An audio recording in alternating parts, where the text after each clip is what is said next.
Good morning, everybody. First I'll introduce myself. My name is Aaron Swerdlick. I got my own little brewing operation going in the basement, and I just want to show you guys what it's all about today. A little background on me. I'm a grain inspection specialist, so I have a little bit of knowledge in the grains that we'll be using today. It helps maybe a little bit for what I do. It doesn't directly correlate to making good beer. That I think comes from a long time of tasting, drinking, enjoying all different kinds of beer. It's always been a passion of mine, um, and I just want to share that with you know I started making it for myself, the first batch. I'm not going to lie, that's who I was thinking of. Since then, I've been doing this, as I like to say, for my friends. Each one of the beer I make, or almost every single one, is dedicated to someone to try to fit their palate, something they request, or something I think they would like. And so far, so good. I've made about I think 13 or 14 different brews. Most of them have turned out really well.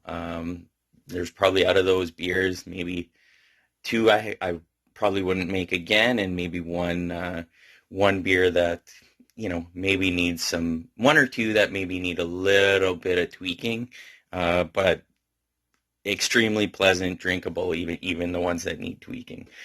So yeah, I'm gonna give you a little rundown of what I do today. So let's get started.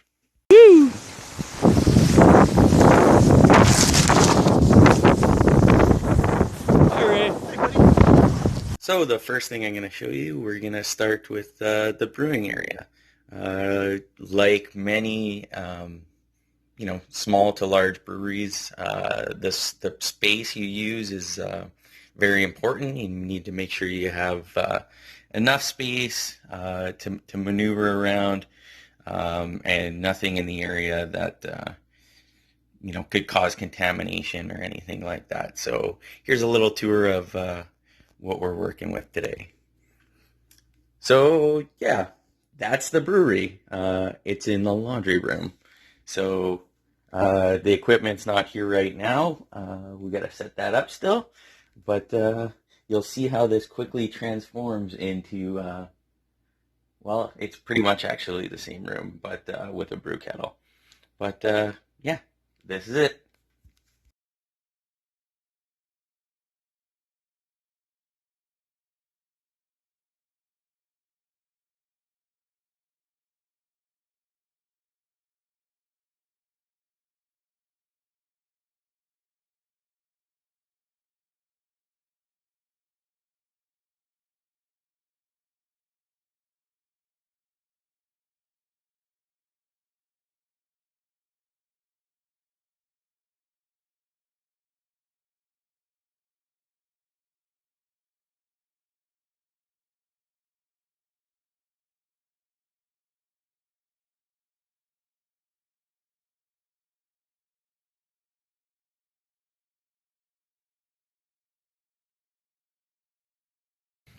All right, so now we got a little bit of a setup. I covered all the surfaces with paper towels. I usually use the blue shop towels, but I'm all out and not going to the store because of the COVID pandemic that's going on right now. The system I use is all-in-one grain father. So far so good. It's simple, easy to use. Once you get the hang of it, it's no big deal. The only issue really I have ever had is when you're chilling your wort and running it through. We got this, filtration pumping system, and it pumps the wort back into the kettle to circulate and cool it. We do see it gets clogged from time to time, especially with the larger hop bills. But other than that, this system's great and it works good. So yeah, I'm gonna start getting some water and prepping for the mash. So we're just adding the water to get that heated up to 65 degrees. So, in the old days, brewers had to use more primitive tools. Now with technology and everything, not so much. So I'd like to just show you what I use to keep track of my water usage. Because you don't want too little or too much water. Um, so, the first time I did this, I was like, oh, did I add 14 liters or was that 16 liters? So now I got this tool. It's right here. It's basically 5 coat hangers, but it's kind of like an abacus, right? See, bam, 5, each one equals 2. That's 10 liters. So never forget how much you put in there now. Alright, so we got to the desired mash temperature, so the water's all nice and toasty. Now we're going to add our malts. So today I got a bit of a mixed bag in here. I got some 2 different kinds of barley, some wheat, two different kinds of wheat actually, and a little bit of oats to give you that mouthfeel that the oats are so known for. Um, Even though I'm a grain inspector, you think, oh, that's nice. You get these grains for free, probably. No, you got to buy specialty malts. So unfortunately, I pay for it just like everyone else. I don't really have any hookups in the malt industry. So yeah, so I'm gonna add the goodness in, and it's gonna start to smell really tasty in here.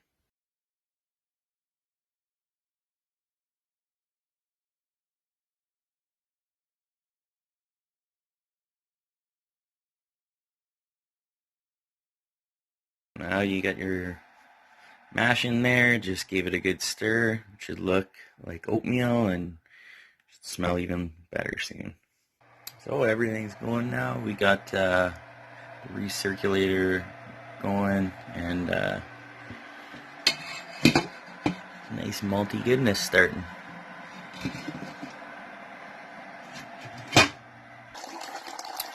Sparging time. This is where you get all the good juices that were left over from the mash and wash them all out into your wort. So I'm just getting the hot sparge water ready.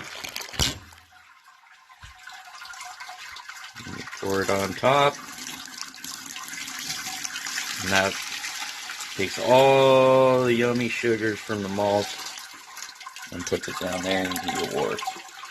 And remember, use the abacus.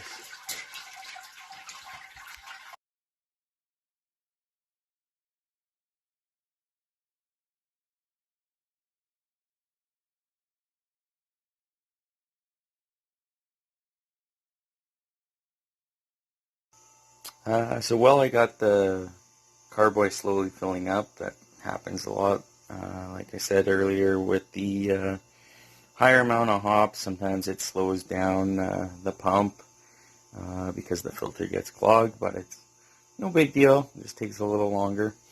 Um, so while I do that, you take a sample, get my measurements. So see here, I got 1.044. That's the gravity measurement. Basically, that's what's going to tell you how much alcohol. You get the gravity in the water, which is based on the sugars in there. And then you take the readings again afterwards, after you add the yeast and fermentation is complete. And then you'll have use the difference to calculate your alcohol by volume. So it's not ready yet, but one of my favorite parts going throughout the brew process as much as I can, taste testing. It's not alcohol yet, it's not beer. It doesn't turn into beer until the yeast turns the wort sugars into alcohol. Right now it's just wort.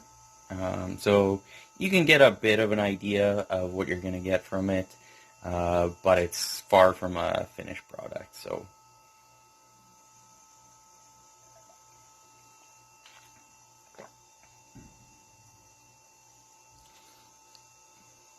yeah, think this one's going to be a good one. I like those Enigma hops. I feel like they add something similar to Galaxy hops, but maybe a little bit,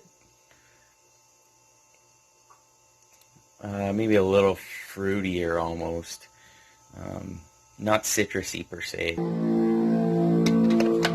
One of the best parts of Brew Day, listening to this album. I think it just turned 18 yesterday, actually. I just seen a post.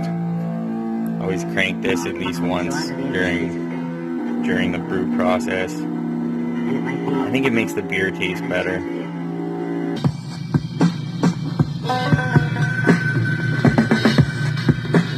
I don't know if this was mentioned yet, but the shoe is, I don't know if you've seen that in the other videos, integral part of Brew Day. It's actually my assistant photographer.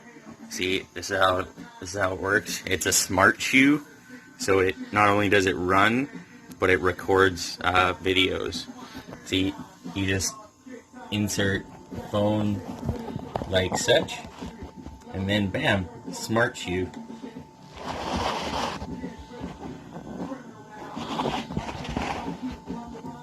Technology, eh, folks? Alright, so Brew Day's done, almost. Cleaning's everything's all clean, sanitized, blah blah blah.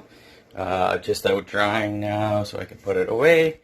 And now for the very last part. We want to put the yeast in the fermenter, and we're going to let it ferment. One thing to know is it's got to be temperature controlled. I had one batch early that the temperature was a little too low and the yeast didn't react as good as it should have, so I had to, I made it work. Had to restart the yeast and get it going again, but now I make sure I'm always temperature controlled. And how do I do that? Like most professional brewers, I store my beer in the sauna. It has a temperature gauge. Bingo bango. So it's always exactly the right temperature in here. You just can't have saunas. No sweaty dudes in here while the beer's fermenting. So yeah. Gonna drop the yeast in there. Got my blow-off tube, which goes into the bucket. That's just to prevent a giant mess, which nobody likes. We've made that one mistake once, and that was the last time we made that. So yeah, I'm gonna drop this yeast in, and we're gonna wait 3 days. Put the raspberries in, another day, and the dry hops. So that's it for Brew Day. Hopefully this was informative and not too stupid. Or if it was, I don't care, because I wasted your time anyway. I was going to do this anyway, so too bad. If you have any questions, probably too bad on that too. I've only been doing this for a year and a half, so, but send me them anyway, because maybe I should figure them out so I can be better. Anyway, cheers.